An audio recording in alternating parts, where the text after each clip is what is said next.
안녕하세요. 일렉트로캠입니다. 오늘도 또 여러가지 산업 전반에 테슬라 세미 트럭을 중점으로 그리고 S&E 리서치에서 여기서 배터리 마켓 쉐어에 대해서 자주 이렇게 트래킹을 하셔서 좋은 자료를 보여주셔서 그냥 세미 트럭을 중점으로 배터리 그리고 산업 전반에 특히 이런 트럭 전반에 제가 트럭에도 관심이 많죠. 뭐 사이버 트럭도 당연히 예약을 했고 거기서 느껴지는 어떤 저만의 좀 인사이트 이런 것들을 전반적으로 현대기아차의 또 미국 판매량 전기차 또 7월달 판매량도 나와서 다 통틀어서 한번 이야기를 해볼까 합니다. 시작하기에 앞서 아빠님 항상 감사드립니다. 자, S&E 리서치에서 배터리 마켓 쉐어 뿐만 아니라 글로벌 EV 글로벌 전기차죠. 근데 이거는 이제 순수 전기차랑 플러그인 하이브리드까지 다 합쳐진 양입니다. 근데 이렇게 보는 것도 의미가 있는 게 플러그인 하이브리드라고 해가지고 배터리 안 쓰는 거 아니지 않습니까? 그리고 하이브리드보다는 배터리 용량이 크고 거기 들어가는 배터리도 뭐 중국산이든 한국산이든 배터리가 들어가는 거니까요. 전체적인 배터리 양을 좀 보기 위해서 요거부터 시작할까 합니다. 1등은 BYD 작년 대비 무려 100% 넘게 성장했습니다. 미쳤네요. 그래서 1등은 BYD인데 다시 한번 이건 플러그인 하이브리드도 합쳐진 거고 플러그인 하이브리드를 엄청나게 여기 커머셜까지 합쳐진 거고요. 플러그인 하이브리드를 엄청나게 판다라는 거는 익히 잘 알려져 있는 사실입니다. 테슬라도 만만치 않습니다. 57.4%로 그리고 판매량으로 전반기 이게 전반기 다 통튼 겁니다. 2등을 했습니다. 88만 9천 대 정도를 팔았는데 테슬라는 순수 전기차죠. 당연히 배터리 양은 더 많이 썼을 것으로 생각이 됩니다. 이제 3위도 이게 중국이고, 4위가 이제 폭스바겐, 그리고 5위가 지리, 6위도 스탈란티스, 이제 7등에 현대기아차가 합쳐져서 있는데, 성장률이 조금, 작년 대비 좀 아쉽지 않나. 왜냐면 대부분 두 자릿수는 그냥 가뿐히 넘거든요. 모든 회사들이. BMW조차도 30% 정도를 성장을 했는데 현대기아차의 성장률은 작년 대비해서 좀 떨어진다라는 게 좀 아쉽습니다. 5.3%. 뭐 그런데요. 뭐 미국에서는 지금 잘 팔고 있는데 그 이유에 대해서도 얘기를 하긴 할 겁니다. 그게 좀 신기해서. 그래도 미국에서는 확실히 요번 7월 달에 전달에 정말 잘 팔았다. 그리고 여기 성장률을 보면은 미국의 성장률이 좀 도드라집니다. 그러니까 좀 현대기아차가 이 기세를 잘 이어갔으면 좋겠는데 그게 너무 출혈 경쟁이라 뒤에 자세하게 얘기를 하도록 하겠습니다. 근데 중국의 성장률이 조금 꺾인 것 같지만 뭐 무시무시하죠. 뭐 42%면은 뭐 근데 미국이 53% 이건 다 테슬라의 위력이라고 생각을 합니다. 자, 이제 배터리 마켓 쉐어를 볼 건데요.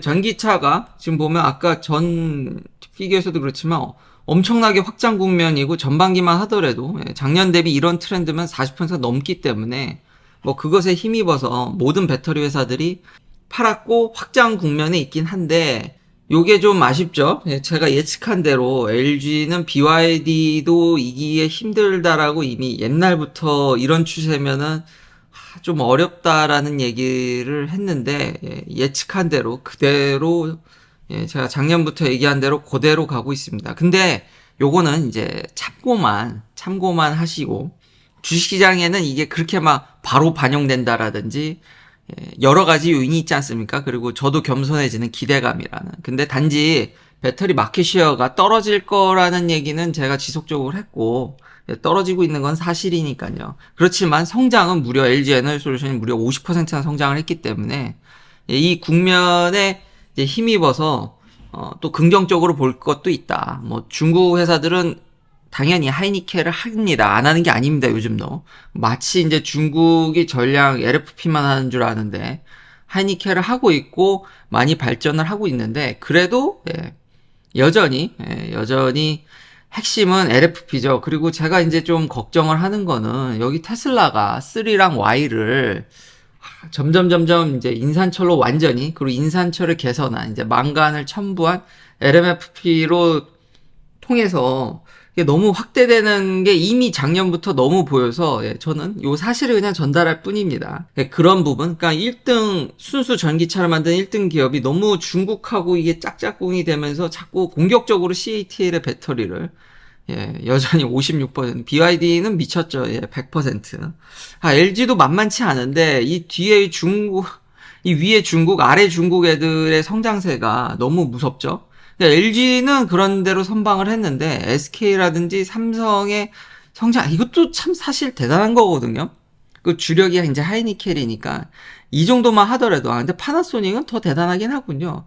저기는 하이니켈 위주인데도 이 만만치 않은 성장세. 참 그러니까 LG나 파나소닉이나 참 대단한데 SK나 삼성 SDI 성장세는 조금 근데 이제 확장을 한다고 한국 기업들도 LFP를 한다고 하니까 좀 지켜볼 필요는 있지만 마켓시어는 계속 감소하고 있고 이제 순위가 내려가고 있고 이 뒤에 쫓아오는 그리고 CLB가 심지어는 삼성 SDI를 추월했습니다.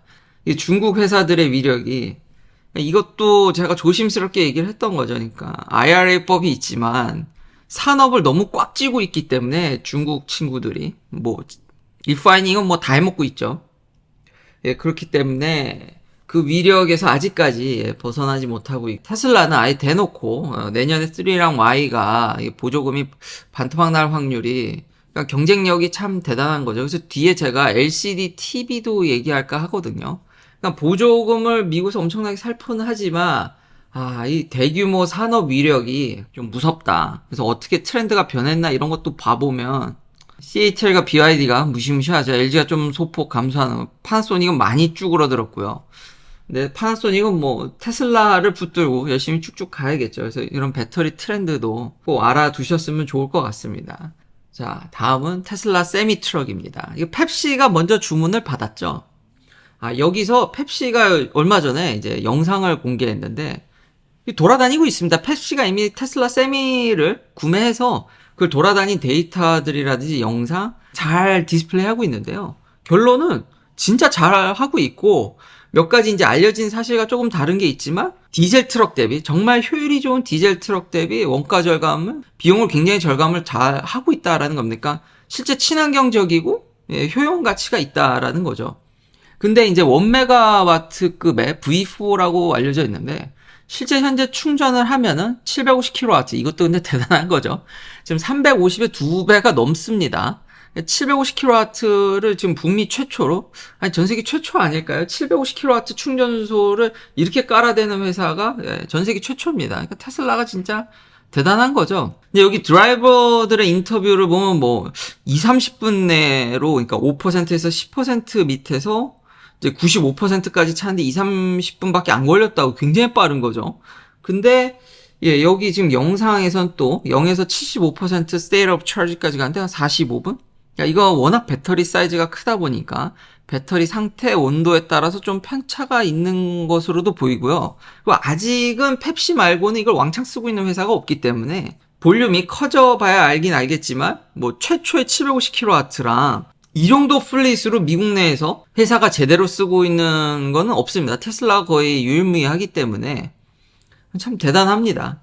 그리고 펩시가 이미 공개하기로는 0.14달러? 그러니까 14센트죠. 킬로와트당 14센트 정도밖에 들지 않아서 이 세크라멘토 예를 듣고 있는데 미국에서 전기 충전료가 비싼데 산업용 전기는 좀 싸니까 그게 적용이 된 건가요? 아주 이 효율이 좋은 디젤 트럭과 비교해도 23%의 fuel cost reduction이 있었습니다. 정말 효율이 높다라고 얘기할 수 있고요. 그리고 이거는 모터로 돌기 때문에 추후 그러니까 플릿이 늘고 그리고 메인테넌스 제가 그렇게 테슬라의 모델 S 이렇게 비싼 1억이 넘는 전기차를 운영이 아무리 여기가 고연봉이라지만 확실히 메인테넌스가 없고 그 시간 절약, 오일 체인지도 필요 없기 때문에 시간 절약 이런 편안함 그래서 충분히 돈 가치를 한다. 그러니까 이 시간 절약, 그러니까 특히 비즈니스적인 측면에서는 그게 훨씬 클 거라고 생각합니다. 메인테넌스가 간소화될수록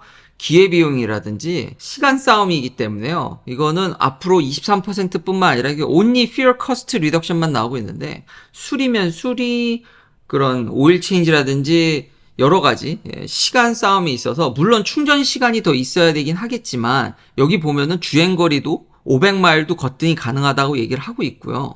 하루에 뭐 12시간? 이거 운전사들 인터뷰도 나오는데 기존의 디젤 트럭 대비 오히려 더 칭찬하는 느낌을 더 크게 받았습니다. 시야라든지 운영 편의성, 운전의 편의성, 거기다 이제 자율주행까지, 주행 보조까지 도입이 된다 그러면은 훨씬 편하고 이미 밝혀진 것만으로도 배터리로 이런 걸 구동시켜도 주행거리 문제 있는 거 아니냐, 충전 시간에 문제 있는 거 아니냐 그러는데 운영을 잘 함으로써 펩시의 또 이런 매니지먼트도 볼만한 거죠. 기존의 트럭 대비 효율이면 효율 여러 면에서 다 장점을 이제 부각되는 게 아닌가.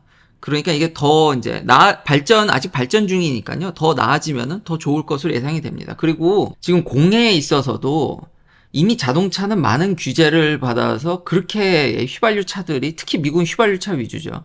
공해를 많이 낮췄는데 실제 에어 폴루션을 제공하는 것들이 이런 클래스 A 트럭이 대수는 얼마 안 되는데 여기는 좀 산업계라서 그런 건가요? 아니면 워낙 하루 돌아다니는 양이 많아서 그런지 발생하는 그 에어 폴루션의 그 절반 가까이 좀 안 되는 게 다 이런 차에서 나오는데 이게 다 진짜 전기차로 바뀐다 그러면은 환경이면 환경, 여러모로 예측한 대로 효용성이 환경 임팩트라든지 다 좋은 것으로 생각이 됩니다. 그래서 좋은 영상이라고 보여지고요. 물론 펩시가 친환경적인 트렌드 때문에 좀 과대 얘기하는 걸 수도 있습니다. 그리고 적재량이 이게 펩시가 쓰는 혹은 얼마 전에 뭐 도리토스라든지 이거 판 회사들이 이제 운반하는 것들이 과자라든지 음료수, 근데 음료수도 무겁지 않나요? 네. 굉장히 무거울 것으로 생각은 되지만 그렇다고 또 다른 화물에 대한 평가도 좀 뒷받침이 돼야겠죠. 그리고 친환경 트렌드 따라서 광고 효과를 더 노리고 펩시가 과장되게 얘기했을 수도 있습니다. 그렇지만 아직 초창기고 이미 저런 충전소가 돌고 이 정도만 공개돼도 잘하고 있다라고 평가할 수 있을 것 같습니다. 그걸 감안하더라도 긍정적으로 봐도 무방하다. 그러니까 정말 이런 클래스의 대규모 엄청 큰 거에 있어서 참 테슬라가 선도적인 역할을 하는구나. 근데 버스라든지 다른 쪽을 보면은 중국의 위력이 참 그걸 얘기하기 전에 지금 지난 영상에서 얘기한 이제 프레몬트에서 텍사스까지 그러니까 테슬라는 자체 물류망도 자기 세미 트럭으로도 할 수 있겠죠. 그러니까 자기가 테스트해서 데이터도 얻고 자율주행적인 면이라든지 아마 요 고속도로가 제일 먼저 주행 보조가 들어오지 않을까. 그러니까 자기의 데이터면을 위해서도 여기 이제 충전소를 까는 게 정말 좋은 건데 근데 보조금 얘기를 했었죠. 한 100 밀리언 적은 금액은 아니죠. 한 1300억이 좀 넘겠죠. 주 정부 보조금까지 하면 그걸 뭐 찾든다 그랬는데 이제 9개의 스테이션이라고 얘기했는데 이 라웃을 연결하기 위해서 근데 9개 치고 이 돈이면 너무 비싼 거 아니냐라는 그런 얘기도 할 수도 있긴 하겠는데 지금 또 뉴스가 하나 나왔는데 지금 베이커필드라든지 제가 가는 캐럴맨 시리 그런데 보면 충전소 하나에 한 50개 가까이 있죠. 그리고 길 건너에 또 한 40몇 개에서 한 100개 가까이 90개, 100개 충전소는 하나지만 여기 보면은 베이커필드에 지금 주정부 보조금도 찾고 있는데 보면은 40개랍니다. 일단 얘기가 나오는 게 그러니까 한 스테이션에 뭐 한 개만 있는 게 아닙니다. 여기 보면은 뭐 10개 이런 게 아니라 뭐 다른 쪽은 어떨지 모르겠지만 근데 이게 아마 9개지만 대규모의 세미 트럭을 예상한다 그러면 다 4, 50개 이거는 정말 커머셜용이니까 4, 50개 정도 되지 않을까.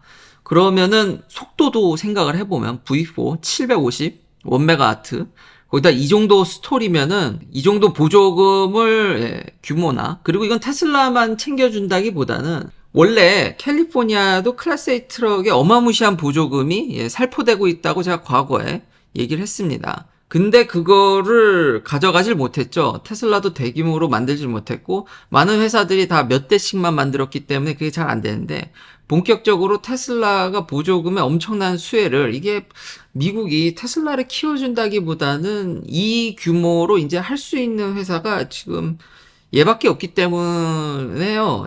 그게 더 크지 않나라는 생각이 듭니다. 참 테슬라가 여기서도 참 독보적이라는 생각이 드는데 그 외에 제가 좀 깜짝 놀란 게 스탠포드에 돌아다니는 버스를 보지 않습니까? 근데 이게 찾아보니까 2014년부터 거의 제가 이렇게 계속 스탠포드 대학을 자주 가는데 이렇게 보면은 다 BYD째입니다. 그거 놀랍더라고요.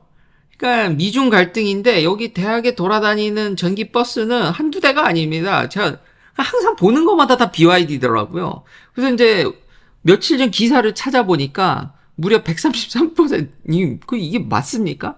그러니까 이런 라이트 커머셜 비에클 버스라든지 근데 이거 확장하고 있죠. BYD가. 아까 그래서 여기서도 이 커머셜이 여기 다 포함된 겁니다. 아니, 그러니까 승용차뿐만 아니라 버스면 버스, 라이트 트럭이라든지 대규모 트럭 선단이라고 해야 되나요? 이런 거에 중국의 위력이 무섭습니다. 그러니까 유일한 이런 거에 대항마가 테슬라 말고는 미국 내에서 그렇게 갈등을 하고 있는데도 서로 사이가 그렇게 안 좋은데도 실생활에서 제가 보는 버스들은 전기 버스들은 죄다 중국제라는 거죠. 미국 내에서. 근데 한국도 중국산 버스가 참 많이 돌아다닌다고 듣긴 했는데 미국도 그렇다는 거죠. 그런데 유명 대학인 스탠포드에서 아니 딱 BYD라고 대문짝 마켓 써 있어요 뒤에. 저 한번 다뤄봐야겠다라는 생각을 했는데 계속 돌아다니면서 같은 버스만 보는 게 아닌데 여러 버스를 보는데 전부 BYD더라고요. 그래서 이미 실생활에서 그런 위력이 좀 느껴진다라는 생각이 들었는데 아니나 다를까 저는 체감형 유튜버니까 찾아보니까 성장률이 여기도 장난이 아니더라. 중국의 이런 위력이 좀 무섭습니다. 그래서 제가 이제 LCD TV가 많이 생각이 나더라고요. 아시는 분 아시겠지만 작년에 제가 LG에 86인치 LCD TV를 하나로 치면 거의 200만 원 가까이 주고 산 것 같은데 세금까지 해서 근데 그 가격이 올해 제가 보고 깜짝 놀랐습니다. 그걸 이제 평행 이론으로서 얘기하기 전에 현대 기아차의 좋은 소식, 그렇지만 한편으로는 좀 우려도 되는 현대가 아이오닉 5랑 아이오닉 6를 합쳐서 역대급으로 6,000대 합치면 대단합니다. 정말 이건 축하할 일이고요. 물론 엄청난 출혈 경쟁을 하고 있는데 그래도 시장을 놓치지 않는다라는 그 노력에 저는 어쨌든 소비자들한테 정말 싸게 제공을 하기 때문에 박수를 쳐주고 싶고 판매량은 이렇게 올라가고 있습니다. 기아 EV6는 소폭 올라갔지만 조금 저조한 편이죠. 그 이유가 뭐냐면 이 가격입니다. 그러니까 현대기아가 지금 엄청나게 출혈을 하고 있죠. 그리고 리스를 공격적으로 내보내고 있고요. 그러니까 리스를 하게 되면은 보조금을 이미 못 받고 있거든요. 근데 리스를 하게 되면 보조금이 그 회사가 받습니다. 근데 그거를 이제 소비자한테 트랜스퍼 해주는 거죠. 거기다가 자체 보조금, 그러니까 자체 할인까지 해서 $10,000 가깝게 이제 아이오닉 5, 그러니까 1,300만 원을 그냥 깎아주는 겁니다. 그리고 기아도 이 판매량이 이게 저조하다 보니까 지금 기사로도 나오는데 이제 월 $399. 와, 이 정도면은, 물론, 미국은 워낙 땅이 커서요. 여기 캘리에서는 이 딜이 안 나올 수 있습니다. 전기차 인기가 여전히 있어서. 근데 이제 다른 동네에서는 지금 아이오닉 5 같은 경우는 말도 못하는 딜이 나오기 때문에 그럼에도 불구하고 저 개인적으로는 사실 솔직히 추천하기가 어렵습니다. 여전히 충전 환경이, 테슬라를 제외하고는 좀 안 좋고요. 솔직히 개판이고요. 근데 많은 분들이 아직은 과도기라고 생각하고 이제 마실용으로도 전기차를 구매하시는 분들도 있고 저는 플러그인 하이브리드 별로 그렇게 좋아하지 않지만 저도 그럼에도 불구하고 객관적으로 보기 위해서 이거 갖고 오지 않습니까? 그러니까 플러그인 하이브리드 차원에서도 쓰시는 분들이 있다라는 거는 마실용이나 그리고 현대기아차의 넓은 공간감 그런 게 있기 때문에 역대급 딜이지 않나. 그리고 기아 EV6도 이미 MSRP는 아이오닉 5보다도 높은데도 추가로 또 3,000불 또 깎는 겁니다. 그러니까 깎은데 또 깎는. 그래서 이제 판매량을 증진시키려는 엄청난 출혈 경쟁을 하고 있는데 소비자분들한테 관심 있으신 분들한테는 좋은 기회가 되지 않을까라는 생각이 듭니다. 역대급 딜이기 때문에 대단합니다. 근데 저는 개인적으로 왜냐하면 전기차로는 저는 로드트립도 많이 하는 편이라서 이걸로는 좀 쉽지 않습니다. 정말 이 시장이 가격에 정말 민감하다라는 거를 다시 한번 뭐 차는 아니다. 얼마나 다양한 사람들의 프레퍼런스 그렇기 때문에 연 그래도 달 2,000대씩 유지한 거 아니겠습니까? 2,000대도 못 판 데도 있지만 시장이 워낙 크니까. 근데 역시 가격에 아버지와 함께 얘기하는 싼 거에는 시장은 바로바로 반응합니다. 그러니까 가격 할인 얘기가 나왔기 때문에 하나 더 얘기하면 이제 루시드 에어가 드디어 퓨어 에어 제일 이제 낮은 급이 나오기 시작했고 그리고 가격을 또 깎았습니다. 여기도. 그러니까 안 팔리기 때문에요. 루시드가 굉장히. 워낙 고가니까요. 근데 이제 83,900불.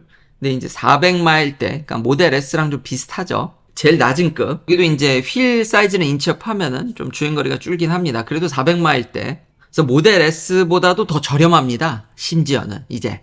주행 보조 면에서는 뭐 테슬라가 워낙 압도적이라서 또 그렇게 영향이 있을까라는 생각도 드는데, 근데 소비자 입장에서는 또 루시드를 좋아하시는 분들도 있으니까요. 아, 정말 역대급으로 저렴해졌다. 아무리 비싼 거여도 여기는요, 사람들이 뭐 벤츠 S클래스 뭐 최고급 타는데 뭐 돈 걱정하면서 타겠냐.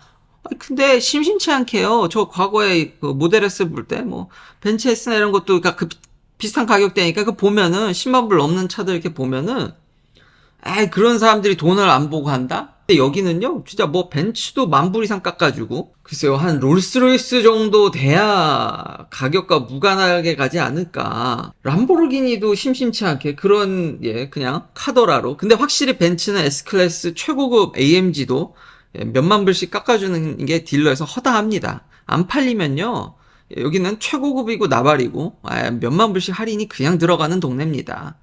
아무리 고급 브랜드라도. 그렇기 때문에 루시드도 별 수 없지만, 근데 또 한편으로는 기사에도 말미에도 나와 있지만 많은 사람들이 지금 캔슬하는 게, 그러니까 원래 그 전에는 이 퓨어 에어가 나올 때는 보조금이 있었죠. 7,500달러. 근데 지금 그게 사라졌죠. 이렇게 비싼 건 안 주죠. 그래서 리스를 하라고 저한테도 엄청 광고를, 제가 시승해 보려고 이제 많이 여기 매장을 방문하다 보니까 저한테도 엄청 연락이 오는데, 그러니까 옛날에 이거 캔슬하기 전에는 사람들이 69,900달러, 7만 달러를 생각하고 예약하신 분들이 굉장히 많았을 겁니다. 근데 이제 그게 다 날라갔죠. 그래서 지금 결국 83,900달러 살려면, 물론 이제 이런 급의 차들은 뭐 사업하시는 분들이 리스도 많이 하긴 하지만, 그래도 한국은 그런, 제 어렸을 때 듣기로는 법인 차량들이 참 많은데 미국은 그렇진 않습니다. 리스로 한계가 분명히 있습니다. 결국 소유하려는 사람들의 시장이 더 크기 때문에,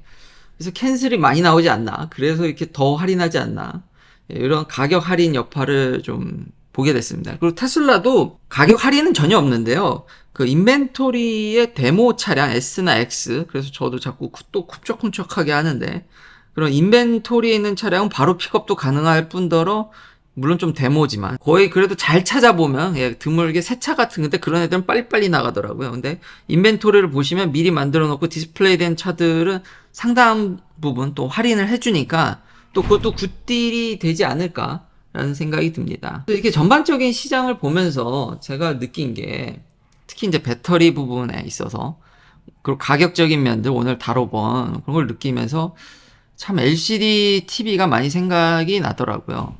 전 작년에 LG의 86인치짜리 TV를 샀었습니다. 코스코에서요. 나름 딜이라고 생각을 했는데 불과 1년이 좀 넘는 시간 만에 엘레멘트라고, 저게 미국 회사의 탈을 쓴 사실상 중국 회사거든요.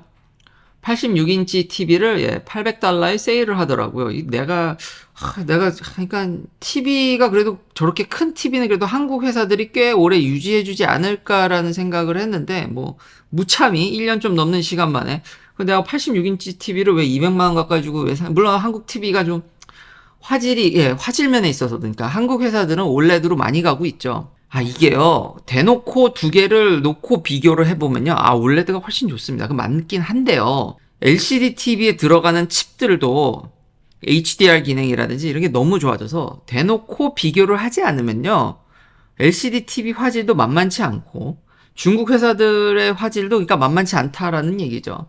그리고 이미 삼성이라든지 LG가 LCD TV를 생산하지 이제 않는다고, 이제 패널을 생산하지 않고 이제 중국에서 패널을 받아다가 중국 쪽 공장에다가 혹은 그렇게 알고 있는데요. 지금 보면은 삼성이 여전히 2분기 그래도 1등을 잘 유지하고 있습니다. 정말 많이 파는데 점점 쿼터 오버 쿼터, 와이어 오버 와이어 오버 다 떨어지고 있죠.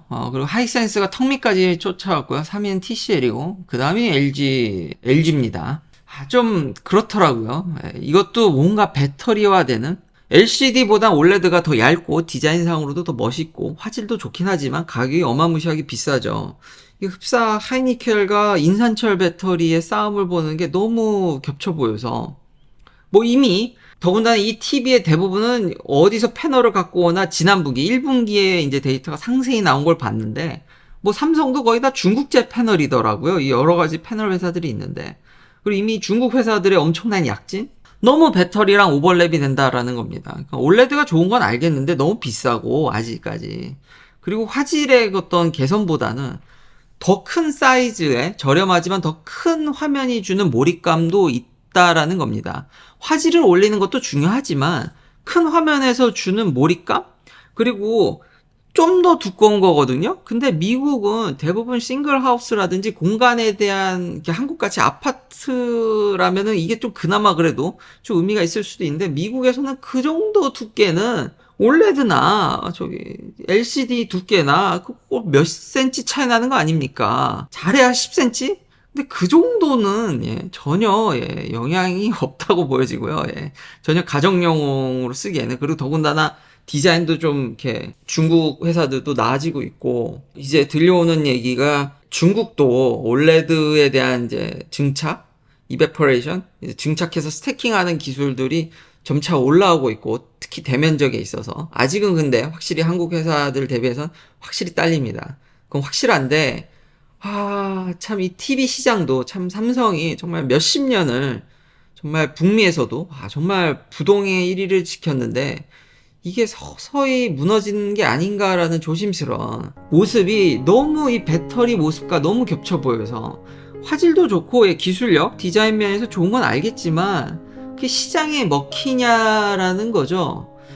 테슬라를 필두로 너무